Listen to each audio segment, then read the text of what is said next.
Anda berlanjut, diterangkan oleh Allah, hei, tugas suami saat mulai pertama kali menikah, maka tugas yang pertama siapkan untuk mencari nafkah. Bagaimana caranya ya Allah? Diturunkan oleh Allah. Satu, jangan takut kehilangan rezeki. Jangan pernah mencuri, jangan pernah ngambil punya orang, karena punya kamu akan saya berikan sempurna. Kamu ngambil punya orang, maka kamu akan menyulitkan diri sendiri. Itu akan dikembalikan pada yang berhak. Ya, turun Quran surah ke-51 ayat 22. Dirinci, begini cara nyarinya. Quran surah kedua ayat 168. Kalau Anda ingin cepat baru bergerak, rizkinya sudah dapat. Quran surah kedua ayat 172. Ada yang dahsyat, dia belum keluar, rizkinya yang mendatangi dia. Jadi nanti di Al-Quran ada 8 jenis rizki. Di antara yang paling hebat, ada yang belum Anda datang, rizkinya sudah menjemput. Ada orang mendatangi rizki, ada rizki mendatangi dia. Contoh, Al-Imam Asy-Syafi'i sedang berdiskusi dengan Imam Malik gurunya. Kata Imam Asy-Syafi'i, Syekh, rizki itu mesti saya cari dulu, baru kita dapat. Kata gurunya, ya Syafi'i, ada rizki yang cukup kita beramal dekat kepada Allah, dia akan datang tanpa kita cari dengan ikhtiar manusia. Kata Syafi'i, mustahil. Kata Quran kan kita kerja dulu, baru datang. Kata Imam Malik gurunya, kamu yang belum sampai. Kita amalkan ini, rizki datang. Maka berhenti sampai di situ, Imam Syafi'i pamit. Di jalan tiba-tiba, beliau mendapati ada panen anggur, Pak, Bu. Terus dipanggil sama yang punya kebun. Ya, pemuda katanya, sini. Mau bantu nggak? Kalau kamu bantu, kami berikan anggurnya. Maka beliau bantu, panen, petik. Sampai setelah selesai diberikan anggur yang besar-besar, hanum. Senyum, senang beliau. Ternyata senangnya bukan karena dapat anggur. Senangnya karena merasa pendapatnya benar. Kalau saya nggak bantu panen ini, nggak akan dapat saya anggur. Cuma karena saya bantu, saya diberi ini. Maka rasa senangnya inilah dibawa kemudian kepada gurunya, ingin laporan. Tapi perhatikan adabnya. Dia tidak mengatakan, guru, nih saya benar. Kalau saya nggak ikut panen, nggak dapat saya ini. Perhatikan kalimat Asy-Syafi'i. Guru, tadi saya di jalan, dipanggil oleh pemilik kebun, ikut panen anggur. Begitu saya bantu, saya diberikan anggur ini. Beliau tekankan dengan kalimat yang kencang pada kalimat, begitu saya bantu, saya dapat anggur ini. Imam Malik tersenyum mengatakan, Masya Allah Syafi'i, luar biasa. Ini siang begitu panasnya, tadi saya mau keluar ngajar, terpikir di benak saya, Allah, kalau ada anggur yang besar-besar, enak rasanya. Tiba-tiba kamu datang bawa anggur. Ya. Ini Imam Syafi'i kerja dapat sesuatu, Imam Malik terpikir sesuatu, datang rezeki. Itu ada di Quran surah ke-7, teman-teman, ayat ke-96, paling kanan sebelah atas di mushafnya. Baik, teruskan dulu. Ya, Anda dalam mencari kerja, ingat, kalau Allah yang sampaikan pasti terjadi. Jangan dikira mudah. Kata Allah akan ada persaingan, akan ada kadang-kadang singgungan, akan ada tantangan. Maka mulai petakan tantangan apa yang akan Anda lalui saat Anda mulai mencari nafkah itu. Maka turun Quran surah kedua ayat 214, paling kanan sebelah bawah. Am hasibtum an tadkhulul jannata. Hei, apa kamu mudah begitu saja mengira akan sukses dalam pekerjaanmu? Bahkan bisa diartikan surga, ingin masuk surga. Walamma ya'tikum mathalul ladzina khalau min qablikum. Sebelum engkau diuji seperti orang sukses dulu pernah sukses. Lihat mereka. Gak ada orang sukses yang instan. Cuman balikan telapak tangan dapat, tidak. Kata Allah, lihat orang-orang dulu. Lihat orang-orang hebat dulu. Bagaimana mereka bisa kaya, bisa sukses, bisa punya posisi. Masat umul ba'sa. Petakan olehmu tantangan apa yang akan dihadapi saat engkau bekerja itu. Satu, kata Allah, ba'sun. Ada yang ringan. Ya, ba's. Ba'sa. Jama' dari kata ba'sun. Dua, dharra. Dia sudah menengah, jama dari kata durun. Tiga, zilzal. Ini yang paling tinggi puncaknya. Jadi kalau Anda sudah mendapatkan ini, yakinlah, berarti Anda akan mendapatkan posisi yang tinggi. Karena mustahil orang besar diuji dengan ujian yang kecil. Zilzal, ini bagian ketiga. Ba'sa, ba'sun, mulai. Kira-kira tantangan-tantangan ringan apa saja yang akan Anda hadapi? Ya, kalau saya contohkan misalnya dengan contoh yang lain singkat, Anda mau ke masjid, ingin konsisten, mulai hijrah, ingin dekat dengan Allah, tiba-tiba yang tadinya nggak mau ke masjid, mulai ke masjid, diuji dengan hujan. Hujan kecil, rintik, shower. Begitu hujan, orang Arab mengatakan kalau hujannya bisa lewat tanpa payung pun, orang Arab mengatakan la ba'sa.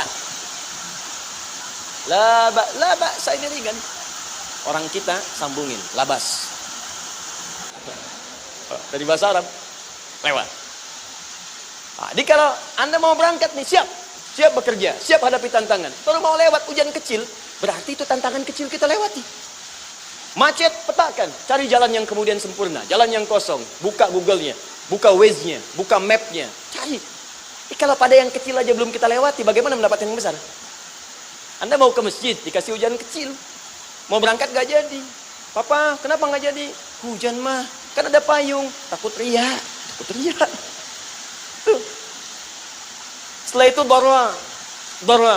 Maaf, tantangan fisik. Kadang-kadang mulai ke fisik. Mulai mengganggu. Ya, maaf. Dirincikan kemudian oleh Al-Quran. Turun Quran surah ke-21. Ayat 87 sampai 88. Kisah Nabi Yunus alaihissalam. Yunus beraktivitas, bekerja. Bukan berarti nggak ada tantangan. Kadang-kadang dibawa, kadang-kadang diusir. Kadang-kadang Anda dapat misalnya proyek. Kadang-kadang sudah mulai, masukkan tender. Tiba-tiba gagal, diserobot orang. Kadang-kadang orang yang dapat, Anda yang ngajukan. Itu biasa. Kata Allah itu biasa. Bukan cuma Anda, yang lain pun ada. Bukankah Allah ajarkan kisah Sayyidah Hajar alaihissalam dengan Ismail? Bukankah bolak-balik naik Safa Marwah? Kadang di atas, kadang di bawah, kadang lihat peluang sampai Marwah ternyata bukan air. Terkadang Anda yang bekerja, tim yang lain yang mendapatkan karena kerja keras Anda bisa jadi terjadi. Bukankah yang kerja keras Hajar yang dapat Ismail? Mungkin Anda yang konsep yang dapat minyaknya orang lain. Mungkin Anda yang kerjakan yang suksesnya teman Anda, nggak ada masalah. Dan itu kemudian akan bermanfaat bagi Anda. Tidak mungkin setiap keringat yang keluar dari diri kita mustahil kecuali akan melahirkan manfaat yang kembali pada diri kita. Tantangan. Tapi yang paling dahsyat ini yang nggak ditemukan di sebagian referensi yang kita baca. Ketika Allah menjelaskan semua tahapan-tahapan tantangan ini sampai ke puncaknya zilzal. Zilzal itu kalau bahasa sekarang gempa. Ada ujian yang menggoncang hati kita. Ketika Anda kerjakan, ya Allah, tantangannya dahsyat. Kenapa mesti saya, ya Allah? Kok nggak selesai-selesai, ya Allah? Itu wajar, teman-teman, itu biasa. Kata Allah, orang dulu saja mengatakan, mata nasrullah, kapan ini selesai? Berbahagialah kalau teman-teman sudah mendapatkan tantangan puncak yang paling tinggi ini. Ini artinya Allah sedang mempersiapkan Anda menjadi orang besar di kemudian hari. Dan cara mengatasinya diturunkan Quran surah ketiga ayat 142, paling kiri sebelah atas. Perhatikan dahsyatnya. Yang pertama diterangkan tantangannya, yang kedua dijelaskan cara mengatasinya. Saya mau berhenti sampai di titik ini, nanti saya terangkan cara berinteraksi dengan Al-Quran. Ya, perhatikan baik-baik. Kata Allah, jika kelak engkau sudah bisa memetakan tantangan ini, maka siapkan solusi untuk mengatasinya. Ayatnya dibuka dengan kalimat yang sama persis. Saya pernah sampaikan teori ini di dua perusahaan besar di Indonesia. Yang pertama ada satu perusahaan, karena ini direkam saya nggak sebutkan perusahaannya, perusahaan otomotif besar, sedang turun drastis, kemudian juga ada inflasi yang tinggi. Terus saya terangkan teori Quran. Ya praktekkan berhasil Pak. Padahal saat itu saya presentasi di depan non-muslim. Muslim. Selesai se-Indonesia dikumpulkan, saya bedah tentang ini. Dan mereka berhasil. Sampai sekarang naik lagi. Yang kedua sama, ini direkturnya juga non-muslim. Tapi nggak apa-apa kita diskusi. Dan mau mendengar teori ini. Dan praktekkan naik. Ya dulu di satu perusahaan minyak juga. Sedang turun, karyawan semua dikumpulkan. Lalu kita bahas tentang ini, kita terangkan. Yang ini yang paling menarik dari Al-Quran. Kalimatnya sama persis. Quran surah ketiga ayat 142. Am hasibtum an tadkhulul jannata. Apa Anda duga akan begitu mudah mendapatkan kesuksesan dalam hidup? Tolong fokus baik-baik. Jangan selalu mengartikan jannah dengan surga. Karena asal kata jannah itu artinya kesuksesan, kebahagiaan yang belum tampak. Surga, kenapa disebut dengan jannah? Karena itu puncak kebahagiaan kita yang belum nampak sekarang. Saya kasih rahasia ya, ini antara kita saja nih. Kalau ada kata jim dengan nun di depannya, itu pasti tidak nampak, tersembunyi. Apapun tambahannya. Ya, misal, jin kenapa disebut dengan jin? Karena memang ketika diciptakan, dia tidak tampak, tersembunyi. Lawannya ins, karena itu kita disebut ins, karena saat lahir kita tampak. 18 kali disebutkan dalam Al-Quran. Ya ma'syaral jinni wal ins, wa ma khalaqtul jinna wal ins. Jadi jin disebut jin karena memang fitrahnya tersembunyi, gak nampak. Jadi kalau ada jin melakukan penampakan, itu jin sedang kena masalah, sedang keluar dari fitrah. Sama dengan manusia, harusnya tampak. Jadi kalau ada manusia yang senang sembunyi-sembunyi, dia sama dengan, bukan saya yang bilang, sedang punya masalah. Ke kantor, sembunyi-sembunyi. Hati-hati Pak Alfian tuh. Biasa ada pintu depan, masuk pintu belakang. Suami di rumah, buka WA, sembunyi-sembunyi. Bu, hati-hati tuh. Pulang lewat pintu belakang. Berarti sedang punya persoalan dalam hidup. Setiap ada jim dengan nun, pasti tersembunyi. Ibu punya janin, rahim, dalam rahim ada janin. Kenapa disebut dengan janin? Jim, nun, ya, nun. Karena sosok itu belum nampak dalam pandangan kita. Nanti kalau sudah lahir, baru tampak. Jannah, kenapa disebut jannah? Karena belum tampak dalam pandangan kita. Nanti kelihatan. Karena itu dalam Al-Quran, kata jannah itu tidak dikhususkan dengan surga. Tidak dikhususkan dengan surga. Kadang-kadang menunjuk aspek kesuksesan yang belum tampak. Anda mau ngebor minyak, minyaknya belum tampak. Belum kelihatan. Anda mau kerja, ya hasilnya kan belum tampak. Baru ikhtiar sekarang. Karena itu orang Arab disebut kaya kalau mereka mendapatkan kebun yang tak tampak sebelumnya. Kebun anggur, bukan kurma, kalau kurma banyak. Kebun anggur, ada apel, ada jeruk, sampingnya ada sungai-sungai, disebut dengan jannah. Ya, kalau punya unta, nggak kaya di Arab, biasa. Karena yang kelihatan padang pasir, unta, hitam, merah, biasa. Tapi kalau sudah punya kebun anggur yang sulit di padang pasir ada kebun, itu baru disebut kaya. Karena itu orang Arab kadang mengartikan jannah dengan aspek kesuksesan yang belum tampak. Diartikan dengan kebun anggur, kebun apel, dan macam-macam. Tadi kan, am hasibtum an tadkhulul jannah. Apa Anda duga ingin sukses itu begitu mudah? Sukses jadi tidak. Walamma ya'lamillahu alladhina jahadu minkum wa ya'lamas sabirin. Tadi kan baik-baik. Sebelum Allah memastikan pada diri Anda, terdapat dua hal yang paling utama untuk mengatasi tantangan tadi. Satu, jahadu. Kesungguhan. Serius. Kalau mau sukses, mesti serius. Kerja serius. Cintai pekerjaan Anda. Ya, belajar anak-anak serius. Pastikan belajar dengan serius. Jangan cuma anak-anak duduk paling belakang, nggak pernah nanya, kadang ngantuk, pulang, ujian, besoknya mau ujian, baru belajar. Ya, sistem SKS, sistem kebut. Ya, kadang-kadang sejam, Bu, Pak. Ya, saya pernah ada orang di luar ngadu waktu di Libya, Ustaz, gimana ini orang Indonesia? Kenapa? Saya belajar 3 bulan, besok mau ujian. Teman antum orang Indonesia pinjam catatan saya, baru semalam, dia dapat 8, saya 7,5. Anda belum tahu sistem SKS itu.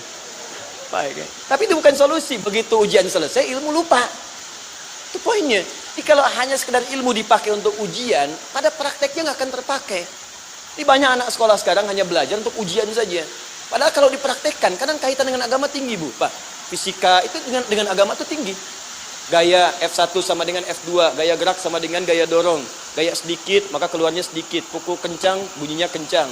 Imannya kalau kuat, amalan jadi banyak. Iman sedikit, amal pun sedikit. F berbanding lurus dengan P, hukum Pascal. Gaya berbanding lurus dengan tekanan. Masuk bab akhlak. Makin banyak gaya, makin banyak tertekan. Nah itulah. Gaji 5 juta, gaya 10 juta. Kan? Ini serius. Serius. Di divisi apapun Anda. Saya 3 sepekan lalu lah. Takziah ke tempatnya yang Habibie. Diminta tausiah di sana. Dan saya perhatikan beliau termasuk yang paling serius ketika diberikan tugas apapun. Gak pernah diberikan amanah kecuali mencintai pekerjaan itu. Yang Habibie demikian. Jadi orang sukses itu serius. Tapi keseriusan itu, kata Allah petakan jadi 3 bagian lagi. Karena jahadu itu punya 3 turunan kata. Satu, keseriusan merencanakan, disebut ijtihad namanya. Punya rencana. Mappingnya apa? Stepnya apa? Oke, Anda ingin kerjakan sebuah proyek, baik, proyeknya berlangsung berapa lama? Target kita apa? Jangka panjangnya, menengahnya, jangka pendeknya. Kemudian apa tantangan yang akan dihadapi di setiap tahapan-tahapannya? Selesaikan. Bahkan saking pentingnya tahap perencanaan ini ditunjukkan oleh Allah langsung lewat sholat. Teman-teman masih ingat sholat pertama yang kita kerjakan setiap hari, sholat apa namanya? Subuh. Apa artinya subuh? Tuh, ini masalahnya. Ini kata Al-Quran sendiri ya, kata Al-Quran sendiri. Nanti akan ditemukan orang yang ibadah tidak paham apa yang dikerjakan dan dilakukan dalam ibadahnya. Contoh sholat. Kata Allah akan ada orang sholat yang saat sholat tidak mengerti apa yang dia baca dan dia lakukan dalam sholatnya. Jujur tanyakan pada diri kita. Sampai detik ini, dari sekian ribuan kali ruku dan sujud, berapa persen bacaan sholat yang kita paham? Jangan-jangan kita ruku tapi nggak ngerti yang dibaca. Sujud tak paham yang diungkapkan. Bagaimana bisa khusyuk? Mustahil. Kembali ke sini. Kenapa sholat pertama itu disebut dengan subuh? Teman-teman, ternyata semua nama sholat dari subuh sampai isya, plus bacaan dan gerakan dari takbir sampai salam, itu bukan sekedar gerakan semata. Semua ada artinya, ada maknanya. Dan diajarkan oleh Nabi langsung. subuh disebut dengan subuh? Ada dua kata. Satu, fajar. Quran surah ke-17 ayat 78. Inna Qur'anal fajri kana mashhuda. Kedua, subuh di surat At-Takwir. Was-subhi idza tanaffas. Kenapa disebut fajar? Fajar itu pancaran positif, pancaran kebaikan. Jadi kalau yang baik disebut fajar. Kalau yang jelek disebut fujur. Fujur ada di Quran surah 91 ayat 7 sampai 8. Wa nafsi wa ma sawwaha fa'alhamaha fujuraha wa taqwaha. Fujur itu rambatan, gelombang buruk yang muncul dari nafsu. Ya, ditembuskan ke elemen tubuh kita. Misal gini. Tiba-tiba pengen marah. Ya, di tubuh kita mengatakan melotot, maka ini ada pancaran di hati kita nyambung kemudian ke mata. Ini rambatan dari sini ke mata disebut fujur namanya. Mau ke tangan pukul, masuk ke tangan. Itu rambatannya disebut fujur namanya. Ya. Yang baiknya disebut fajar. Ya, misal saya ingin sholat, tiba-tiba hati mengatakan sudah azan, merambat ke kaki, cepat melangkah. Cepat wudhu. Nah, itu rambatannya disebut fajar namanya. Atau infajar. Ini pasti ada, ya. Fujur nama lainnya nafsu. Disebutkan 115 kali dalam Al-Quran. Takwa, rambatan fajar, sumbernya takwa. Disebutkan 115 kali dalam Al-Quran. Di jiwa kita ada takwa, ada nafsu. Takwa yang dorong malaikat disebutkan 88 kali dalam Al-Quran. Nafsu yang dorong setan disebutkan sama 88 kali. Di setiap Anda akan mengerjakan satu hal, pasti akan yang mendorong pada yang baik, akan mencegah dari yang baik itu nafsu. Pasti itu. Pak Alpian mau tanda tangan proyek. Tiba-tiba disodorkan, Pak, ini Pak. Kok begini proyeknya? Perbaiki. Karena ada yang nggak beres. Tapi fee-nya lumayan Pak, 1 miliar. Nggak bisa. Jiwa takwa mengatakan jangan terima Pak. Bapak mengatakan maaf, ini jari tahiyat. Gak akan pernah dipakai maksiat. Perbaiki. Datang lagi. Ini Pak, kok sama? Fee-nya diperbaiki Pak, 100 miliar.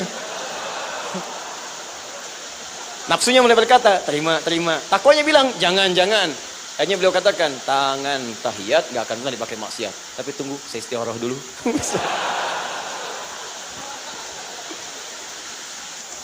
Nah, waktunya, ini salatnya disebut fajar. Kenapa disebut fajar? Karena saat kita tidur, terus dengar suara adzan, Allahu Akbar, maka memancar dari iman kita, rambatan untuk merespon suara itu. Bangun kita untuk menunaikan sholat. Waktunya disebut subuh. Kenapa disebut subuh? Dari kata asbah. Asbah itu artinya yang siap dengan rencana. Ya orang Islam tuh nggak ada yang bangun dari tidurnya kecuali punya rencana jelas yang akan dieksekusi dari itu. Makanya sebelum kita bekerja mengeksekusi itu, kita datang menghadap Allah supaya Allah berikan kemudahan di setiap aktivitas kita. Coba lihat manajemen Nabi. Bukankah sebelum tidur beliau istighfar dulu? Dirinci pekerjaannya, dicatat yang akan dikerjakan besok, istighfar 70 kali, 100 kali, sehingga dengan istighfar saat tidurnya tenang.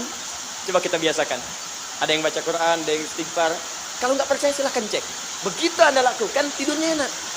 Besoknya rencana itu sudah siap. Makanya ketika bangun, siap jam 7 mau kemana, jam 8 ada di mana, jam 12 kerjakan apa. Sebelum mengerjakan itu, datang kepada Allah, sujud, ya Allah, saya punya rencana ini tolong mudahkan. Begitu caranya. Itu yang disebut dengan subuh. Nah, sekarang kembalikan peta hidup kita mau seperti apa ke depan. Ijtihad. Yang kedua, kalau sudah jelas konsepnya, visinya sudah ada, maka jihad. Yang kedua, jihad. Jihad itu eksekusinya, aksinya, actionnya, perjuangan fisiknya. Rencananya apa? Tahajud malam nanti. Bismillah. Jam berapa? 2:30. Baik, yuk kita mulai rencanakan. Eksekusi rencananya. Bagaimana cara kita bangun 2:30? Pasang alarm. Jam berapa alarm dipasang? 3 kali. Pertama 1:30, kedua 2 kurang 1/4, ketiga jam 2 lewat 1/4. Baik. Alarm pertama untuk mematikan alarm kedua. Alarm kedua matikan alarm ketiga. Ketiga siap-siap. Baik. Siap bangun. Jihad. Awas, ini penting ya. Jihad itu jangan dipersempit maknanya kepada situasi peperangan saja, tidak. Banyak jihad itu luas sekali medannya. Karena jihad itu perjuangan fisik. Dan maaf sekali, dalam konteks perang pun bukan menyerang orang, tapi membela diri saat diserang. Di Islam itu bukan agama ekspansi. Cek di sejarah, nggak ada Islam menyerang. Yang ada itu membela diri saat diserang. Atau saat orang lain dizalimi dan kita diminta untuk terlibat, kita membantu. Ini bukan dalam konteks sekarang yang banyak dibincangkan, tembak orang, bom orang, nyerang orang, bukan. Itu waktu kejadian bom Tamrin itu pertama, saya di Lampung posisinya. Itu begitu meledak, duar. Pertanyaan pertama Pak di Badustani, Ustaz, apakah bom di Jalan Tamrin termasuk jihad? Fisabilillah.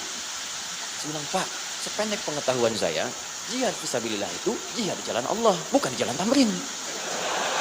Kaidahnya beda. Nah, misal mencari nafkah itu jihad. Mencari nafkah jihad. Quran surah keempat ayat 34, paling kiri sebelah atas. Tugas pertama ketika menikah, kata Allah, ar-rijalu qawwamuna 'alan nisa. Setiap lelaki itu diminta oleh Allah untuk mengatur bagian rumah tangganya. Jadi pemimpin di rumah tangganya. Ya bima faddalallahu ba'dahum 'ala ba'din, karena diberikan kemampuan untuk memimpin. Di pemimpin itu ada di suami. Dan ciri khas pemimpin, Bu, biasanya ciri khas pemimpin apa, Bu? Bukan tegas, bukan. Ciri khas pemimpin itu tidak mau dipimpin. Makanya kalau ada sesuatu, masukkan lewat usulan, jangan beri saran. Kalau saran susah, itu pemimpin. Baik, tapi yang paling luar biasa kata Allah, perhatikan kalimatnya indah sekali.